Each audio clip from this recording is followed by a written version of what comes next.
Hello,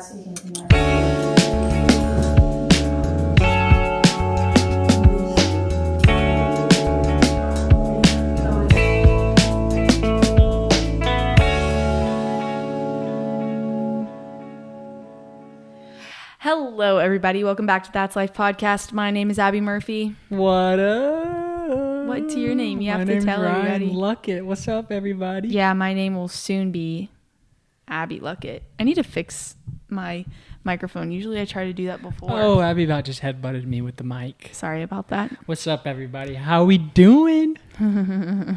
Abby's doing so good. I think it's pretty obvious what we're going to talk about today, seeing as I've had a really rough day today. You have. Yeah. It's been one of those days. It's been one of those days, but I haven't had one of those days in a long time. And you haven't. Hopefully by the end of this, I'll not be having one of those days anymore. Yeah. But how are you first before we talk about me? I'm doing good. I feel like it's just going to be therapy today. Yeah, I think it is. Even though I've already had therapy. I'm doing good. Feeling good. Back in the weight room finally. Yeah. We're on a good schedule right now. Mm-hmm. The NBA's back tomorrow. Bro. So Abby loses me for the next 8 months, but well, it's okay because I'm at rehearsal. Yeah. I haven't really talked about that though much. Yeah, you haven't. Hey, can we just give a little stop real quick? Hey, let's get a little pep up. I'm trying. Come on, girl. I am. I just don't think I'm going to have a lot of pep today. Yeah, I just need a little bit more out of you. I'm trying. Dig deep here. I'm trying, but don't eat your microphone. I about just did, but I needed it a little higher because I couldn't see you. Hi. Hey.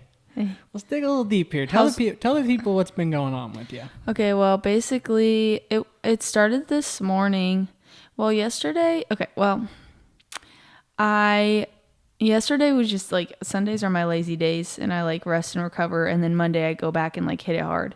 But this morning today's Monday, and we're uploading this tomorrow. But I just woke up this morning and I was like really, really, really tired. And so I slept in. Usually I go run before we go to the gym, but I didn't really think anything of it. And I kind of like overate last night. Not like overate, but just like ate past fullness because we had some really good bread. But we had a fun date night. It was a really, really fun date night. But I don't know. I just felt a little guilty about it waking up this morning, and I don't know, then I just didn't feel good, and then I also didn't run, so then I was like, oh, I just don't feel like fresh, you know? And then it just kind of like lingered into this like today, and I'm just feeling really emotional like about everything. And I do want to say I like am exhausted today. Like I don't know why. I got 8.5 hours of sleep last night. I took a hour and a half nap today, like, but I just had planned to get all this work done and to just like edit and get on top of things. And I start like a new class today, and none of that happened. And I just kind of feel a little bit like a failure, and a lot of it like a failure. I don't feel confident in my body. I don't feel confident in my habits or just being a healthy human being. And I know it's just an off day, but like it's really hard when you get so deep into that off day that you're like, am I ever going to get like out of it? And I think too that I just don't want to go into like a season of having off days, because when you have one off day where you're sad or things don't go as much as like how you planned, you think back to all the other days that you had like that, and then you start to think, oh, well, I don't amount to anything. I don't have worth. I don't whatever. And so that's kind of where I'm at right now. I just feel really, really, really, really low and just sad. And I kind of feel this is like super extreme, but I'm just being open and honest about how I feel. Not necessarily believing this, but this is just how I feel. People probably think I'm just awful out there. I told you I need a little pep up. No, but you just spill your beans like this. I just feel Abby and I talked before the podcast. Yeah. So. I feel very worthless today. It's and not true. Like I don't have a bright future ahead of me, and like I don't amount to anything, and that Abby. What? This is not true. I know I'm just sharing how I feel, though. That's why I said, like, I feel this and I don't necessarily believe it, but this is very deep into how I feel. And I feel like a lot of people have also had those days where they feel like that, which is why I want to talk about it. And I know it's not fun to hear those words out loud, but like, that's kind of why I want to say it out loud, because it's like very, very extreme, but it's the thoughts that are in my head and I can't help it. I don't think that you can, though. You can help it. There is a portion of it that you can take captive. Yeah, but initially, like, they just go in my brain. Yeah, but I just want to make sure the listener knows that we don't stay there.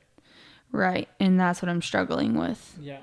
Because then I'm like, oh, I was supposed to get all this work done today, and then I didn't. So now you're not going to accomplish your dreams, and you're not going to accomplish being this, that, and whatever, and you're worthless, and you aren't going to be driven in work, and then there's that. And then, oh, you had ice cream 3 days in a row, but you said you were going to eat healthy today, and so that means that you're gross and disgusting, and you can't stick to a diet, and whatever. And those are like legitimate things that I've thought today.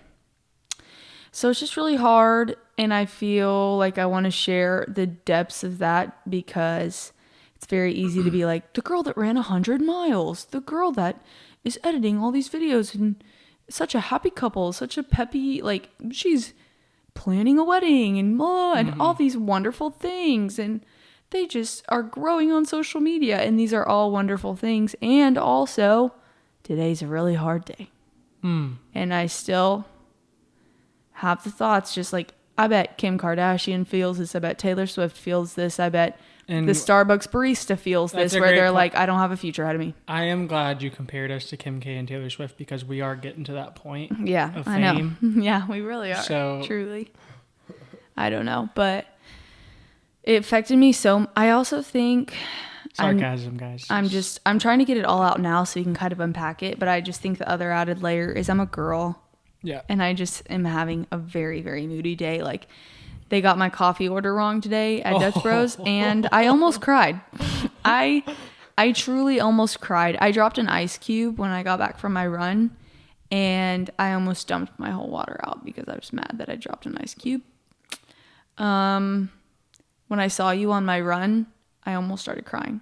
It looked like you wanted to, like, punch me in the face. No, it wasn't even you. Yeah. I know, but that's what it felt like. I was like, she, like, hates that I'm out here right now. Yeah, I did. I don't know why. I not hate, but I was just like, why is he out here? Yeah, I know. I could tell. But that's the thing. There's no reason for me to feel that way other than I'm just moody and emotional today. Yeah, you are. I'm hoping it's maybe the start of a period. TMI, but everyone knows my period journey. I'm still trying to get my period back, and I'm hoping maybe that's the case, because all signs point to, like, I've had, like, such sweet cravings, hungry all the time, moody, sleepy. My stomach's been cramping. I don't know. Yeah. I mean, I necessarily can't relate to a lot of those feelings, but what I can try and do is just be there for you and love you and just ask how I can help. And that's exactly what you did. Yeah. Like 10 minutes before this. Yeah, Abby and I had a little hug session for probably like a 10-minute hug session. Yeah, this is how it went. I walked in there, like, with a frown on my face, like in the cartoons, like a big I thought frown. you, like, had something to talk to me about. It was so sad. Yeah. But which you did, but I thought it was, like, serious. Well, okay, that sounded terrible. I thought it was, like, between us, though. You know what I'm saying? No, I know what you mean. Yeah.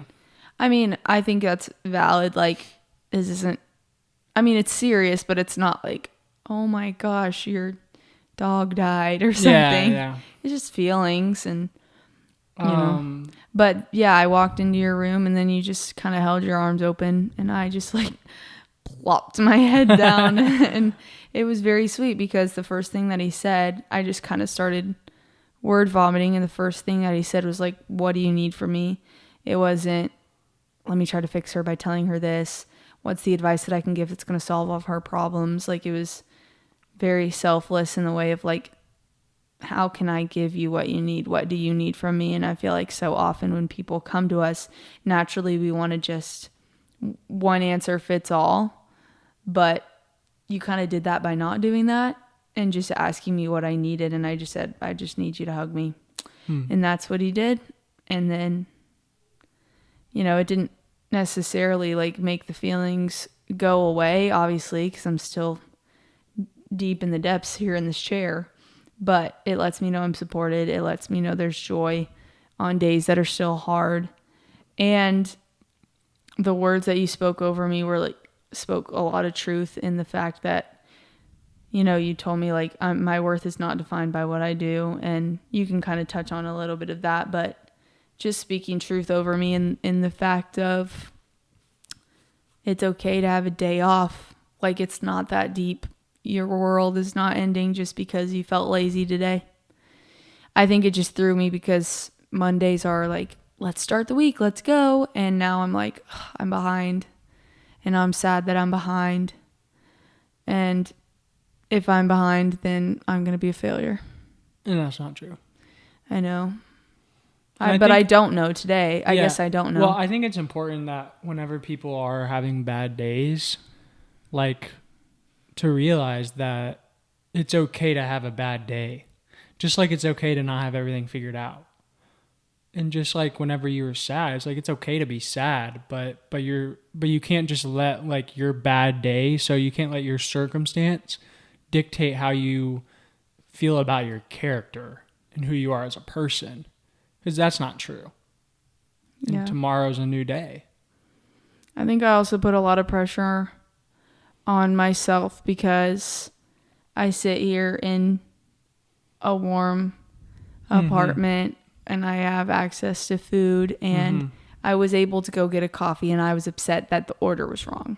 Some people can't even go buy a coffee. Some people can't eat, there are such worse scenarios. And I know we talked about this last week a little bit, or the week before, about like, I feel like I'm speaking out of two sides of my mouth, because if someone else were to come to me and say these things, I'd be like, but your feelings are valid and you're allowed to feel sad, even if you're sad in your blessings.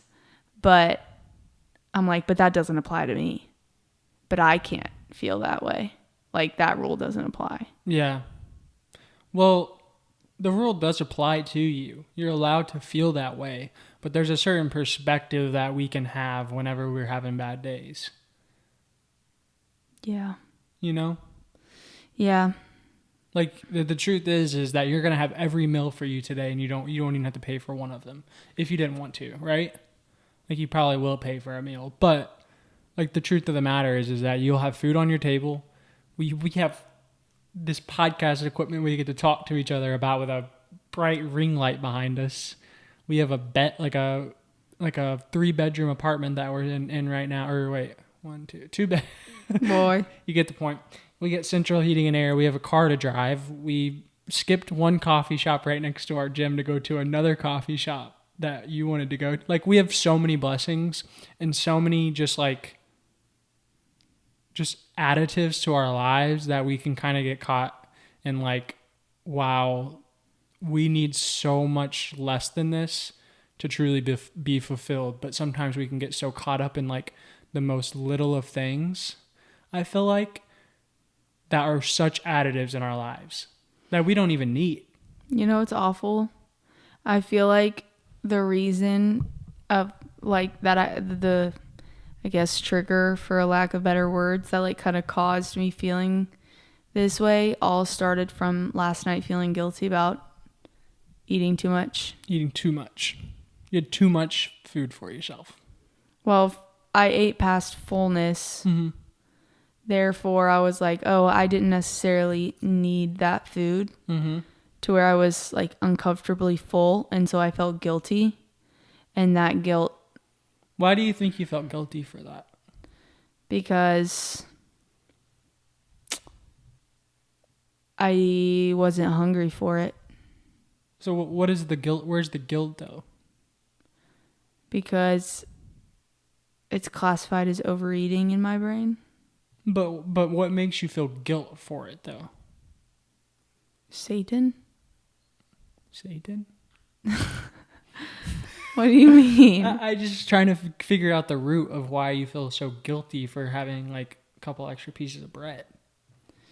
Because I have goals Yeah. to eat a certain way, and that didn't align with that goal, and so I feel like I can't accomplish a goal now. Gotcha. What? I don't have anything. I just said gotcha. I was just curious. So you made me say all that, and now there's not a conclusion? Well, I think the conclusion is that I feel like you need to zoom out. Yeah. Because the reality of it is that you've accomplished a lot of goals over the last year. The reality of it is you've accomplished a lot of goals in your entire life. So the fact that you overate one night doesn't make you someone that can't achieve a goal, or doesn't make you a failure. But it doesn't make me accomplish the goal. The goal hasn't ended. Yeah. So you're right. still in the process. I feel like the more you ask me questions, the more I realize how much I'm focused on the wrong things right now. Because I'm like, my goal is to eat right, when the goal should be like to get to heaven. Or to glorify the Father, or to The Father. like even read my Bible. Yeah. But it's like, no, you're focused on an extra slice or two of bread that you ate last night that made your stomach hurt. Yeah. Wow. Yeah, I feel like... I'm humbled sitting here in this chair. Yeah. I just think that it's okay. You can lay it on me. I want to preface, like, Ryan means this all out of love for the listeners, and he's a challenger, and I love that about him. So if he ever says anything where it's like, that's not very sensitive of him, it's like, that's kind of what I need in a partner, is for someone to kind of be like probing. Yeah. I just didn't want anyone to think like, why is he pressing her with all these questions? Or vice versa. For me, I always go to the extreme in my emotions as well. And so I don't ever want to come off insensitive towards other people in situations. Like, I know that I'm extremely blessed, but I just like to be very open about how I feel. Again, like, even though I'm very blessed, I'm very thankful, but just wanted to put both of those out there. But go ahead. Well, I think that your first problem is a pride problem. Yeah. And I think everybody does it. I do it every single day. But what are you trying to get out of whenever you're like, I'm not eating right? I ate a couple extra slices of bread. You're like, well, I'm trying to, like, is it like I'm trying to look better? Yeah, I guess. So, and I think it's a balance, because like, it's like you eat to feel good. So like. And I just don't. I didn't last night. Exactly. That's what I mean. Like, there is a balance of it. It's where like, well, like you overate and like it didn't make you feel good. And I feel like that, like, gluttony is a sin. Yeah. But I do think there's a balance though. Because I feel like whenever you're like, oh, I overate a little bit. I feel like I don't have self-control, and that's a fruit of the Spirit. You see what I mean? But I feel like that's a little extreme. Yeah. I guess there isn't like a certain guideline in the Bible of what is too much and what's not. And so with like such a history of everything that I've been through with like health and stuff, my convictions kind of change a lot, I feel like. Yeah. As to where I'm like, oh, well, and I don't know. I've in my past kind of like had not episodes. I've never had a binge eating disorder, but I've definitely like binged. I feel like we all have at some point in our life. Everybody's binged on something. Right. And so I wouldn't classify last night as a binge at all. Like, I definitely was in control and like knew what I was doing. But I also like just feel like, oh my gosh, I ate so much. And so then I just feel guilty. Yeah. And the hard part too for me is I've never had experience with that, like eating disorder, or honestly, I've never had any experience with it to the point, like I've never even like been in a relationship friendship, anything with somebody that I had known that was in an eating disorder. So like challenge me back if I'm in the wrong. Like I really don't know. And you know that. But Yeah. I feel like it kind of sends me back. Yeah. Like that discomfort in eating, like I feel like, oh, that's what I felt like when I was trying to gain weight. And that was a really hard, uncomfortable feeling. That was pretty recent because I did try to gain weight not too long ago. Yeah. And so it's just like, I don't know. I don't know if I have an answer of like the exact reason of where that guilt is coming from, but I know it has something to do with everything I've been through. And it's not from God. Right. It's not from God at all. It's just so easy to let ourselves focus on the bad. Yeah. Within ourselves. Yeah. Even though I'm out here like, focus on the good. Like, the Lord is good. And he still is good even when I feel this way, but and I honestly I do remember that, but it's just really hard to get caught up in my head. I feel like I'm my own worst enemy. Like I feel like no one's putting this pressure on me except for me. I feel like you have a really hard time of zooming out whenever you get like this. Yeah. Like you instantly think that something you've done is a product of who you are as a person. And it's going to change your entire future, and it's changed what you've accomplished and who you've become leading up to this. I do feel that. Yeah.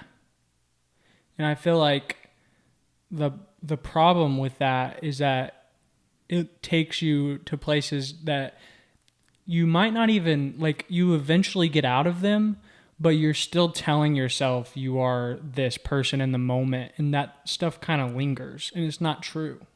Yeah. So when it creeps back, you're telling yourself the same things, and it's like you get scared because you feel like you're going to stay there. So what do I do? Well, I think the important part is to have somebody like there for you. That's you. Well, there's other people too. You have a lot of people that are there for you, but yeah, I'd like to be there for you. It's just hard sometimes and my mom wouldn't care me sharing this but my mom has like walked, and we talked a little bit about this, but my mom has kind of walked through all of those stages of hardship, whether it's food related or not. I mean, this is a lot more than just food, but she's walked with me through like all of my seasons. And so I feel like sometimes sharing this with her, like she's like me in the fact of she's like, oh my gosh, what is wrong? I want to solve everything and do everything, and you're, and because it scares her. I'm her child. And she loves me so much that like she feels everything I feel. So sometimes it's just hard to tell, I guess, maybe female brains, but just people that have kind of like been with you in those times. Yeah. Well, I think it's just a parent thing. Like she really cares, and I think it's something too. Is just you got to communicate. Like I don't need fixed right now to anybody. That's why I asked you, like, what do you need out of me right now? Yeah. Because the best thing somebody can do is just be present. Like, I don't ever, like, if I'm going through something, I don't ever remember some crazy word somebody spoke over me. Just remember that person being there. And that's the cool thing about God. Is like a lot of times we're not going to hear some like crazy audible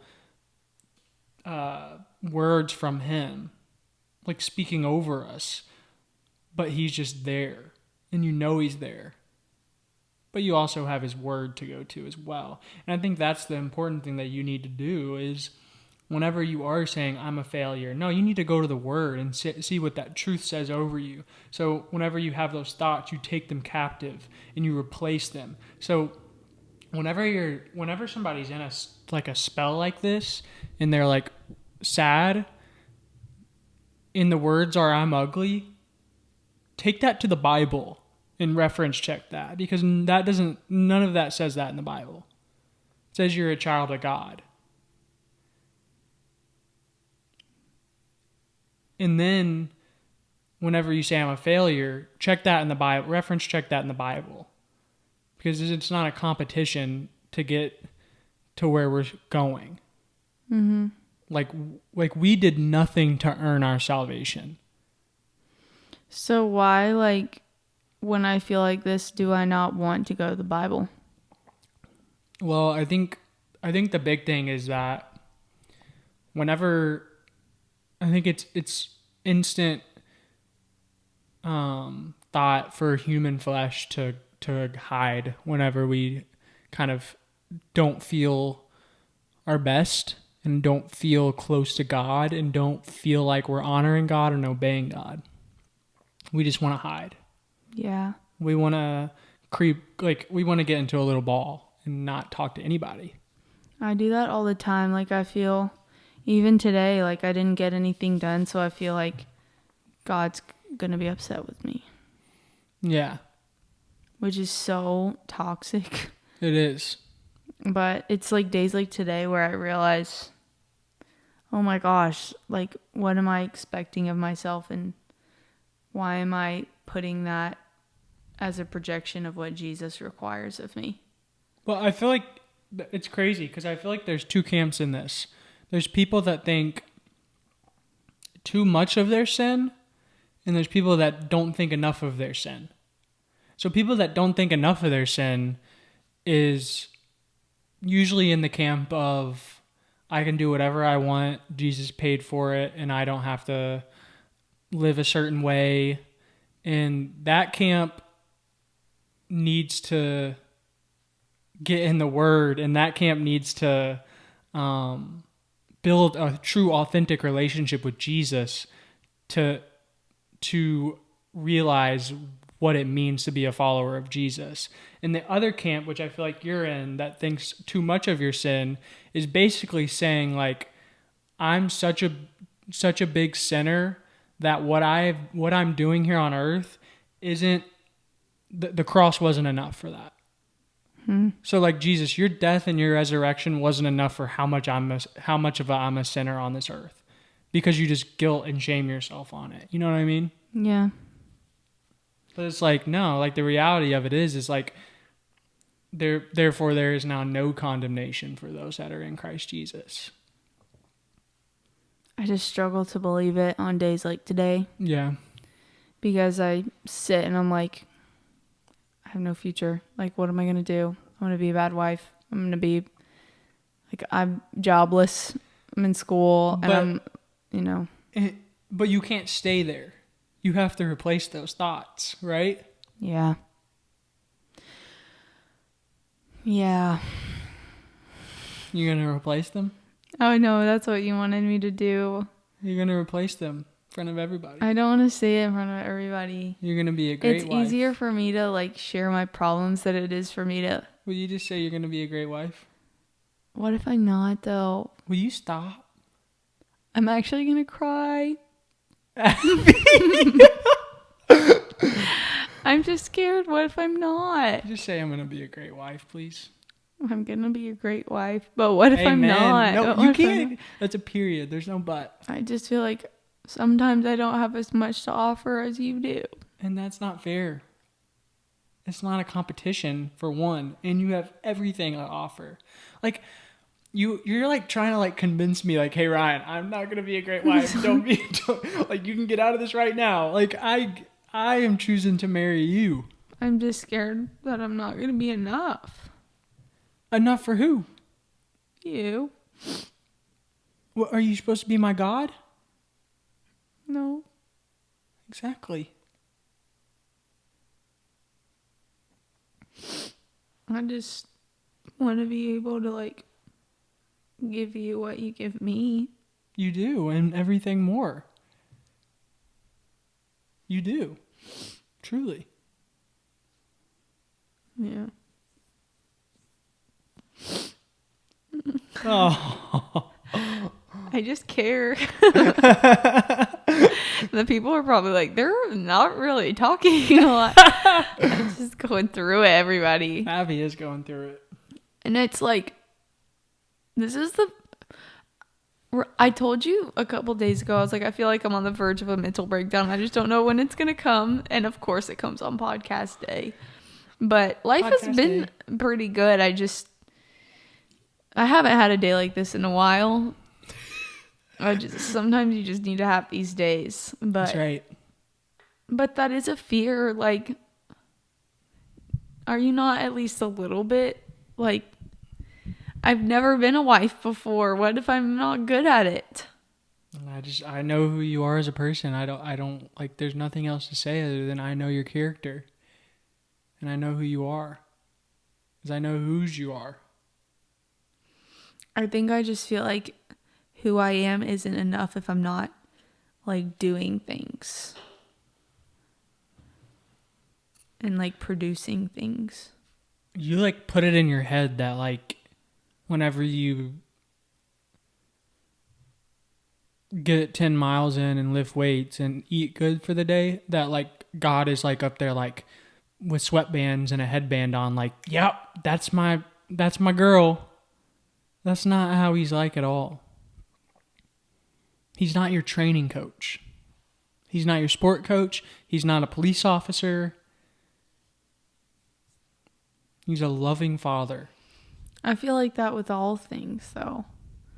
Like, with work, with reading the Bible, with prayer, like, all of it, not just fitness. Okay, and that's why I said all those things. Is because he's not up there, like, rooting you on whenever you're,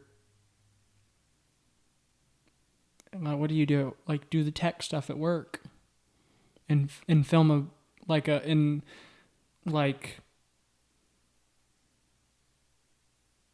don't know. See? What? I can't even name what I do because I don't do anything. That's not true. I'm just kidding. I was just joking. But, yeah, I see what you're saying. And the reality of it is he does care about what you're doing. But that's not your worth as a person. Yeah. Your worth as a person is who you are in Christ. Yeah. Like you're a child of God.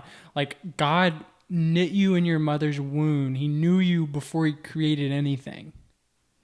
It's so crazy how, like, I base my entire life on that truth, and then I have one day like today and I forget it all. Yeah. Because I'm like, yeah, I know that. I believe that. I base my life on that. And then I make a mistake, or I have a day where I'm just so sad. And I'm like, I don't know anything. And I forget it all. Yeah, and I think that's why it's important to, like, take your thoughts captive and replace them with truths. Because you can't just say but every time. Mm-hmm. And I think that's why it's important to have community too. Yeah. Me kind of getting out of, like, okay, why me, pity me. Yeah, I feel better now that I'm talking about it and talking about it with you. But that's, like, the importance of community and having people, whether it's a significant other, a family member, or just, like, a person or even a stranger. Like, I'm so pro therapy. It's crazy. I love talking to my therapist about everything. Like, go to the church, talk to the pastor. Mm-hmm. Having people to talk to. For so long, I believed that if I didn't figure it out for myself, it didn't amount to anything, which really says a lot about me even feeling these thoughts now of how I really struggle with pride. And pride isn't always like, I think I'm the best. And I think, like, the pride that I really struggle with is I have to do everything on my own. And that's just not the case. It's not beneficial. It's not God honoring. And I realize that on days like today when I just get so caught up in myself and how important, and that's when I realized how important it is to have roots in other relationships and to pour into relationships and to put work into conversations and share the uncomfy things, because it not only, like, helps you get out of the lies and the evil, but it also, again, like, bears fruit for the kingdom. And, like, this conversation, I feel like, honors the Lord in some way. Mm-hmm. And yeah, I don't know. I mean, it's definitely made me feel better, but it's just hard to understand it all when you just get so overwhelmed with your feelings. Yeah. But feelings are fleeting. And as females, I feel like we're emotion driven, so it's easy to base things off of emotions, but that's a scary thing to base it on when it changes all the time. And so that's why I think it's just so important to have that stable foundation of your faith. But again, like, it's just so easy to forget, especially when, like, I haven't really been reading my Bible this week. No wonder I feel this way, because I go back to, like, my feelings and my thoughts and not the truth. That is so true. One thing that I would just challenge you on is, and it is very true on the last part, is like, you're like, I haven't read my Bible. But sometimes I feel like, and I think you need to be in your word every single day. Don't get me wrong, people. Don't, like, strike me on here. But the problem with that, in my opinion, is that on my bad days, I'm not in my Bible, and my good days, I am in my Bible. So I'm treating, like, the Word of God like it's a give and take. Like, whenever I am in my Bible, it's like a vending machine, and it's good, and I got something from it, rather than trying to get closer with God when I'm reading my Bible. And I think that's what you're saying. But I just want people to understand, it's not whenever I read my Bible, good things happen to me. That's not what the Christian life is. Right. Our pursuit is a relationship with the Almighty, with Jesus. Our pursuit of holiness is what the Christian life is all about. So it's not about a vending machine where you're like, oh, I'm going to put a little bit of time in. Let me put a few quarters in. Let me put some of my time in, and I get something really good in return, and I get to feast on it, and it makes me feel good. Like, we're not chasing a serotonin boost. We're not chasing endorphins. We're chasing and running after holiness because we know what the end goal is. And the end goal is the eternal prize. Mm-hmm. So, like, we're going to keep going, and the circumstances are going to keep going up and down. But like you said, we have a foundation underneath us that is Christ, that is the Word of God, that keeps us grounded. And while we're going through these ups and downs, it's okay to feel sad some days. It's okay to be joyful as you can. But we're chasing after an eternal prize, because we get reward in heaven, and we get to live forever. I mean, we get to live forever. Yeah. So, like, we have a different perspective down here. Tara Cobble said that when she started reading the Bible to learn more about God rather than learning more about herself, that's when everything changed for her. Mm-hmm. And I feel like that kind of sums up a lot of what you said. Yeah. But you're right. Like, even in Christianity, I feel like it's so amazing that people share, like, oh, follow Jesus, like, he's going to change your life. And it's very easy to, like, confuse the joy of the Lord with an easy life. Mm-hmm. Yeah, that's good. And one of our pastors at church said this week on a Wednesday night service, but she was like, the Christian life isn't easy, but, like, don't just choose it because you think it's, like, the easy way out. Like, it would be much easier for me to go out and, like, numb my feelings. But those are fleeting and lead to destruction. More destruction. And yeah, I think that, I don't know, this is kind of going off on, like, a different side tangent now, but, like, sometimes I get lost in the fact that I've always, like, loved Jesus and known Jesus, and my walk with Christ hasn't been linear in any way, but, like, I've been raised in a God-fearing household, and have continued to, like, learn and who Jesus is, and followed what the Bible says, like, the Christian lifestyle is, I guess, for, like, a lack of better words, like thou shalt not and all that kind of stuff. And I feel so much joy from that. But I think sometimes it's hard for me to, I don't know, just like differentiate, like,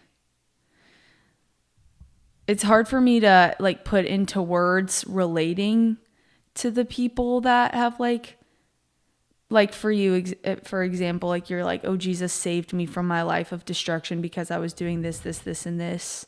And now my life is so different. But I have a quote unquote boring testimony. And so sometimes I struggle to stay, I guess, consistent in some of those like Christian practices, like reading the Bible or like prayer, because Hear me. I feel like I compare to where I'm like, well, I don't know what it's like without Christ. Like I don't know. Am I like making sense? Yeah. And I would just challenge you on one thing. You're not going to hell. But I feel like I might. Huh? If I don't like do enough. So then you've gotten the Christian life all wrong. Okay, well, maybe that was a bit extreme. Well, that's true though. Yeah. I don't know what I'm trying to say. But what I'm saying to you is that you don't like it. I understand you feel like repetitive in your thinking, like it feels like repetitive following Jesus because you've done it for so long. Is that what you're saying? No, I don't know. I just feel like sometimes, like my hard times aren't, I guess, like valid in other people's hard times because. Why are you comparing it to other people's? I have a comparison problem. I don't know. I just am struggling because I feel like I've loved Jesus all the time. You haven't. There was a time when you accepted him in your life. Just want to throw that out there. Yeah, but I feel like I'm always going to tell you that. I guess I just feel like I just feel like since I do know what the joy of the Lord is and I do have that, I shouldn't feel this way today. Like, it's not valid. I see what you're saying.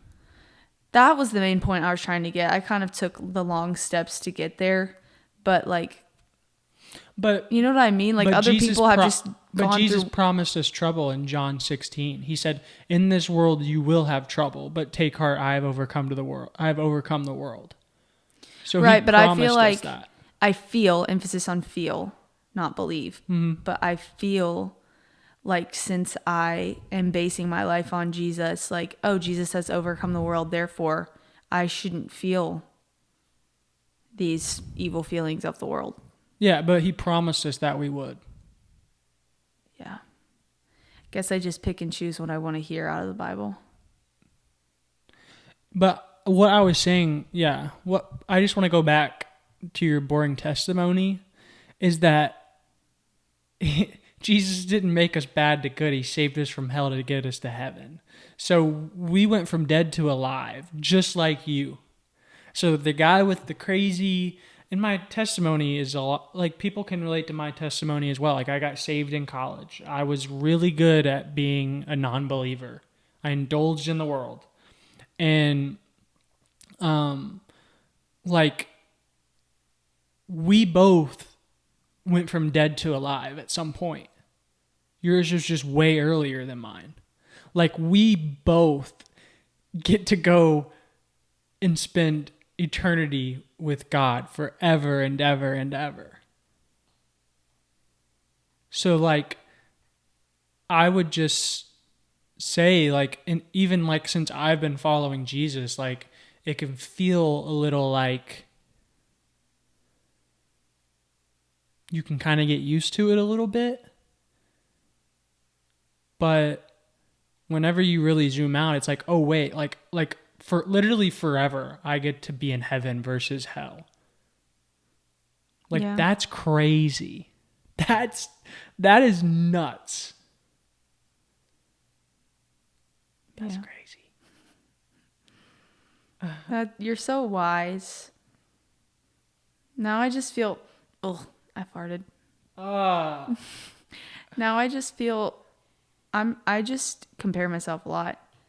Because now I just feel guilt of like, oh, I should have known that. That's so annoying that you do that. I know. Stop it.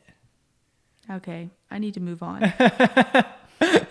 Quit doing that. To tie up everything, I also am a little bit, that was a tie. With the more this podcast grows, I don't ever want anyone to hear anything we say and like take it the wrong way, or I don't know. I guess I'm just afraid of getting like canceled in some way. I don't know. Girl, don't nobody care about us that much. I know, but I just care that what I say, like my intentions behind it are pure. Yeah. And I want people to know my heart behind me sharing this and diving into like questioning. And I don't know everything, but I want to be open about what I struggle with and open about, you know, I may not be able to like always perfectly word and explain myself, but no matter what your testimony is, no matter what your choices are, no matter what you're struggling with, no matter like what you believe, I still love you. I love you too. No, I'm telling people, I still love you as well. But I don't know. I just want people to know my heart behind sharing all of this isn't to complain or isn't to, I don't know. I'm very grateful for the life I have. Just hard day. Yeah, that's right. And that's good though. Like Yeah. Everybody has hard days. Somebody listening to this is probably having a terrible day. And they're like, man, it's nice to hear somebody say me too. Yeah. Well, thank you for encouraging me. Yeah. Somebody needs to hear this. Loved. Yeah. Anyways, I wanted to, let's end on a happier note. What about questions? Oh yeah, we'll do that too. But what I wanted to say, will you grab my phone over there? What I wanted to say is that, and we're not going to give away any details or anything. This is totally changing gears, but it's time to be happy because what are you talking about? We set our friends up on a blind date. Oh. Hee hee hee. It's my first time ever doing this, but one of my favorite games to play is Matchmaker. And I have this friend, and I just feel like in today's culture, it's like you go on one date with someone and then you automatically have to get married to them. And that's just not the case. I don't know. I don't agree with that. With what? I feel like that's not how it is. You're telling me a guy and a girl don't go on one date and then everybody's like, oh, are y'all a thing now? I feel like there's way more casual dating that doesn't mean anything versus that. I don't know. We also are 4 years difference. So maybe there could have been like a swap. All I know is the people I talk to, you go on one date with someone and then all of a sudden it's like, oh my gosh, you're all dating now? Like, are y'all boyfriend and girlfriend? Like, did they pop the question? I don't feel like that's true. I'm against that. Okay, well, we can agree to disagree. Well, we're just going to ask the people what they think. Yeah, what do you guys think? I feel like it's a lot more casual dating culture versus that. Maybe. I don't know. Well, maybe I've just dated the wrong people. But anyways. Well, you're engaged now, so. So ain't gotta off worry the market. About it. She ain't a free agent no more. But anyways, we were trying to just be like, just go on a fun date. Yeah, Abby has shot up a blind date with my friend, and I didn't realize she was doing it. Yeah. Yeah, as Ryan's friend, I didn't even realize. Anyways, we can't give away too much information. Yeah, we'll give you guys more details next week. How early is too early to put up a Christmas tree? It's never too early. There is a line. It's where never it's too early. No, it is too early. Okay, when?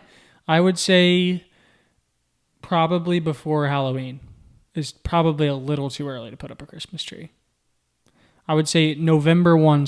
I'm a very Christmas starts early guy, but I feel like November 1 is a good start to Christmas. I think when your spirit says it's Christmas, it's Christmas. I'm not sure. Dress up for the Grinch for Halloween. The Grinch and Cindy Lou Who. Why? Because then you can put up your Christmas tree. Oh, I see what you're saying. Yeah, that's not a bad play there. Yeah, thank you. What do y'all think will be the hardest thing about getting married? How real can I get here? You're gonna say whatever you want to say anyway. I think you go ahead then. Do you know what I'm gonna say? I mean, you're gonna talk about sex. Yeah, I just think, which I think this is something I want to talk about after we get married because I don't really want to open up the conversation too much. But I definitely want to share it at some point.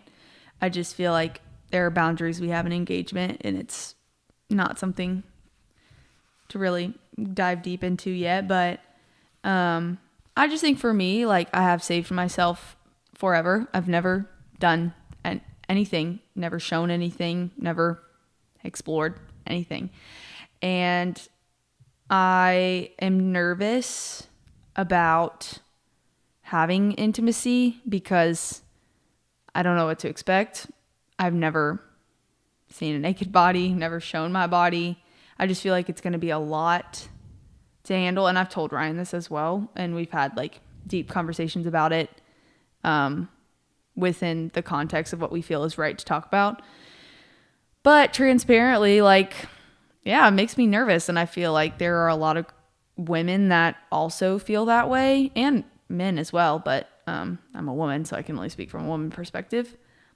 And so, yeah, transparently, like, it is something that I'm obviously excited about and simultaneously also a little bit nervous about. Yeah. Yeah. But also, I think we're going to get lazy at some point and not want to do dishes. Or, like, take the trash out. Or, like, little things like that. I think the hardest... Anyways, we're going to get away from that. About dishes and trash? Yeah. Okay. It's not true. Okay. I think the hardest thing is, I mean, you're one now and you have to make decisions very selflessly. And I think, I mean, that's going to take a lot of getting used to. Like, I feel like I, right now, am still making decisions for myself. And I'm kind of like learning that there's a lot of decisions that I am going to be making that, include someone else. And I think financially speaking too will be hard. Just from, like, I can spend my money on whatever I want right now. And that won't be the case whenever we're married. So I think that's going to be a challenge too.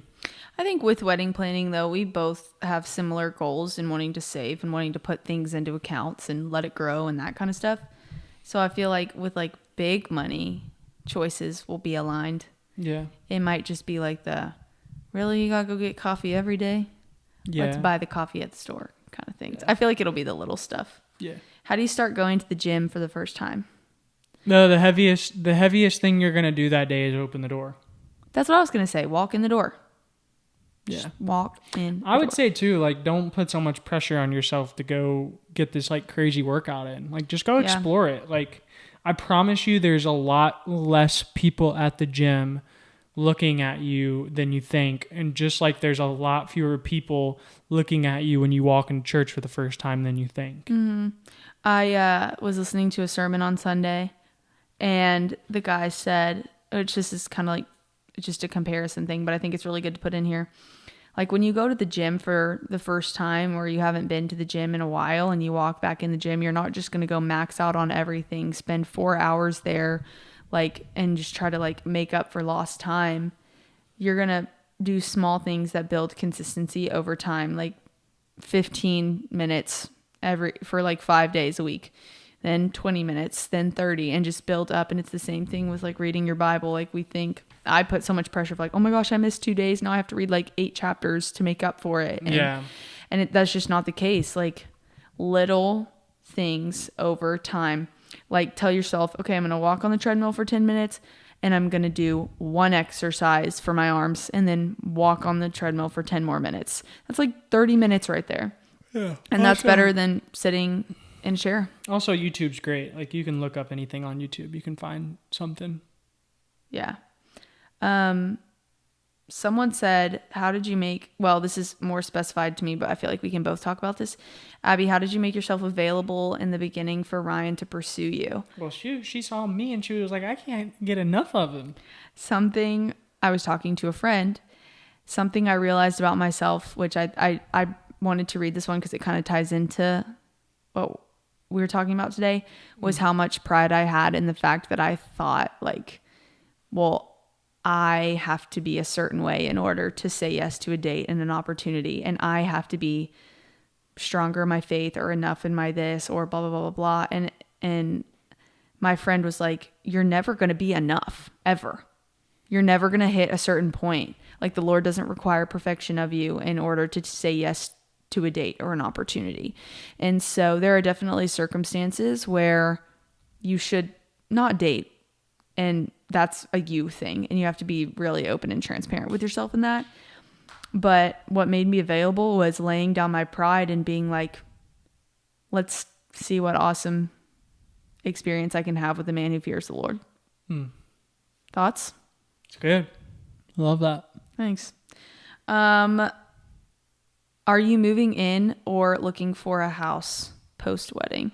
Abby and I are going to rent for probably 2 years before we look for a house. That's just like our plans. I think her and I are kind of aligned on the fact that home buying is great, but it also brings a lot of huge payments into play as far as like when things break, you have to fix them. So if we rent and live in an apartment, like if our fridge goes out, like they bring us a new one. Yeah. So just certain things like that. I think just practical things I would rather just... I think that's especially... Sorry, I cut you off. No, that's pretty much all I had. Okay. I think especially because we are like waiting to live together till marriage. Again, a lot of people think we're living together. We're not living together. Anyways, but like, yeah, we've never fully lived together, shared a house together. And I feel like that in and of itself is going to be a lot. And so, I think just, I'm a pro baby steps taker. Yeah. You know? And I don't know if Abby and I will be living here very long. So let's hope not. 'Cause we want to go to the beach each. What are you most looking forward to in marriage? I like this question. I mean, I just get a built-in best friend like to sleep over with every night. I think that's like the best thing ever. That's the like awesome. Like whenever we like spend the nights together, like date nights, like I don't ever want them to end. Yeah. It's know? like, okay, bye. Yeah.